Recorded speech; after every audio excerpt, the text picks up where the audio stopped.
bohong. Aku hanya memikirkan satu peraturan penting. Kenapa kau lakukan hari ini kalau kau bisa melakukannya besok? Hahaha. Few moments later.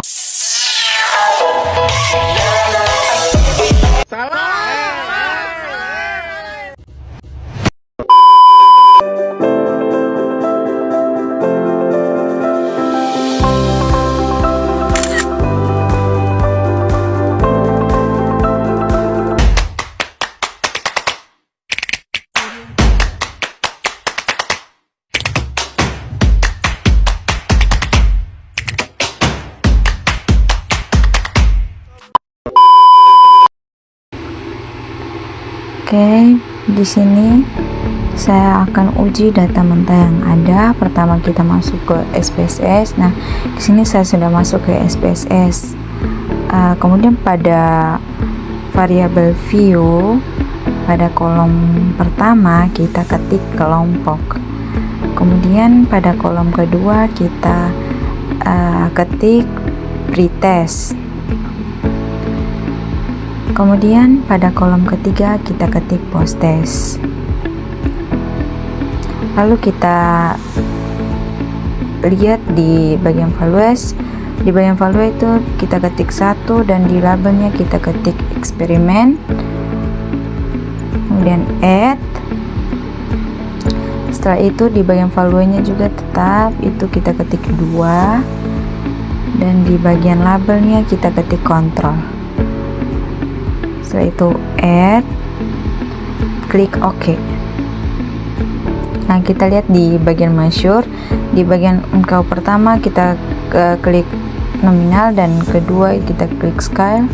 Kemudian di bagian ketiga kita klik scale. Setelah itu kita masuk ke data pada Excel, di mana di Excel terdapat data eksperimen, data kontrol. Sebelum kita uji, kita ketik kelompok di kolom D. Kemudian kita copy data kontrol. Kita copy semua dari pretest dan posttest sampai data paling terakhir. Setelah itu kita kembali ke eksperimen, data eksperimen. Data yang kita copy tadi kita save di kolom E. Setelah itu pada bagian bawah kelompok kita ketik 1, lalu tarik ke bawah lurus dengan data di samping bagian kanan. Nah, setelah itu kita lihat untuk kelompok kita sudah klik yang bagian 1. Kemudian kita copy data eksperimen, lalu kita pindahkan di bagian bawah data kontrol. Kemudian kita ketik 2 di bawah 1 di bagian kelompok tadi, lalu kita tarik sampai di data yang paling terakhir.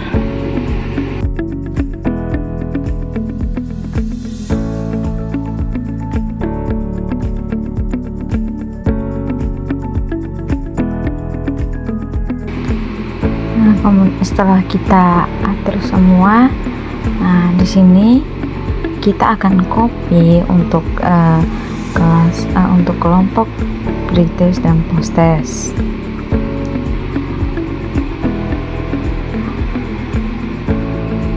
Setelah kita copy, kita buka SPSS, kita klik di bagian data view, kemudian di bagian kelompok kita save untuk data yang kita copy pada Excel tadi.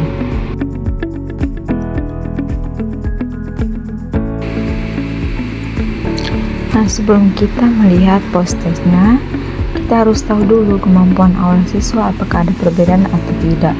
Dengan cara uji beda data pretest. Sebelum uji data pretest, kita harus uji prasyarat, uji homogenitas dan normalitas pada pretest. Nah, pertama kita klik analyze, kemudian kita klik deskriptif statistik, kemudian klik explore.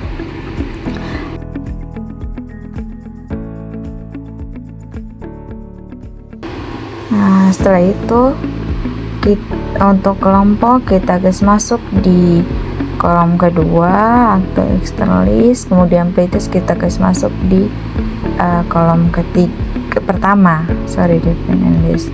Kemudian kita klik plots. Nah, kita klik plots, kita klik normality dan power estimation, kemudian continue, kemudian klik OK. Kita akan lihat hasil datanya. Kita geser ke bawah. Nah, ini untuk data tes normality. Nah, pada data pretest kontrol karena hasilnya 0,59 dan itu di atas dari 0,05, maka datanya normal, dan pada data pretest eksperimen datanya juga normal. Kemudian pada data homogen itu bisa kita lihat homogenitasnya dinilai signifikan, nilainya 0,828, maka dinyatakan nilainya homogen karena nilainya di atas dari 0,05. Jika nilainya di bawah dari 0,05, maka datanya tidak homogen. Nah, karena data berdistribusi normal dan homogenitas, maka kita bisa uji pretestnya dengan uji T independen. Nah, kita klik analyze, kemudian kita klik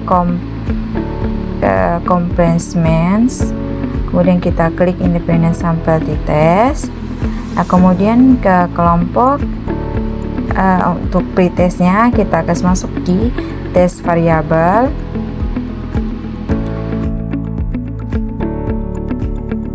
Kemudian kelompok kita akan masuk di grup variabel, terus kita tekan define group, terus klik continue, klik OK.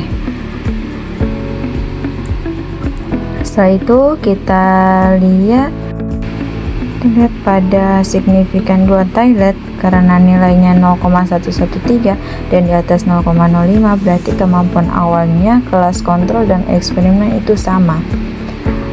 Kemudian berarti kita bisa uji nilai pretest dengan uji T independen, tapi sebelum itu kita harus uji lagi dia punya uji prasyarat untuk post test, atau kita uji normalitas dan homogenitas untuk post test. Oke, setelah itu kita klik analyze, terus klik descriptive statistik, terus klik explore, kemudian kita pretest, kita kasih keluar, terus kita ganti pakai post test, kemudian kita klik OK.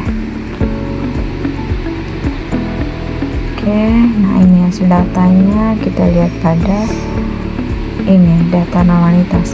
Nah, kita lihat pada nilai signifikan pada post test kontrol karena nilainya 0,015, maka datanya tidak normal karena lebih kecil dari 0,05. Pada post test eksperimen nilainya 482 atau 0,482, maka datanya normal karena di atas dari 0,05. Nah, kemudian di bawahnya itu ada data homogen. Nah, pada data homogenitas nilainya itu 0,028 dan nilainya itu di bawah dari 0,05. Jadi datanya tidak homogen karena nilainya di bawah dari 0,05. Nah, karena uji prasyarat untuk T independen tidak terpenuhi, maka solusinya kita harus uji post testnya harus menggunakan uji parametric mean width ini. Oke, kita langsung saja analyze, kemudian kita klik non parametric test, kemudian klik legacy dialog, kemudian kita klik itu to independent sample. Oke, kemudian kita post test masuk di test variable list, dan kelompok kita masuk grup variabel, terus kita klik define grup 1 kita klik ketik 1 dan grup 2 kita ketik 2, kemudian klik continue, kemudian kita pastikan dulu main width-nya sudah dicentang atau belum. Nanti sudah, terus kemudian klik OK. Nah, lalu kita lihat hasil data di bagian tes statistik. Lihat tabel tes statistik, lihat pada nilai signifikan to Toilet Hasilnya itu lebih kecil dari 0,01 dan nilai signifikannya lebih kecil dari 0,05. Oke. Kemudian, nah, dari hasil yang kita analisis itu perbedaan yang signifikan antara hasil post-test siswa kelas kontrol dan siswa kelas eksperimen. Jadi bisa disimpulkan H0-nya itu ditolak dan HA-nya diterima. Demikian penjelasan singkat dari saya. Terima kasih.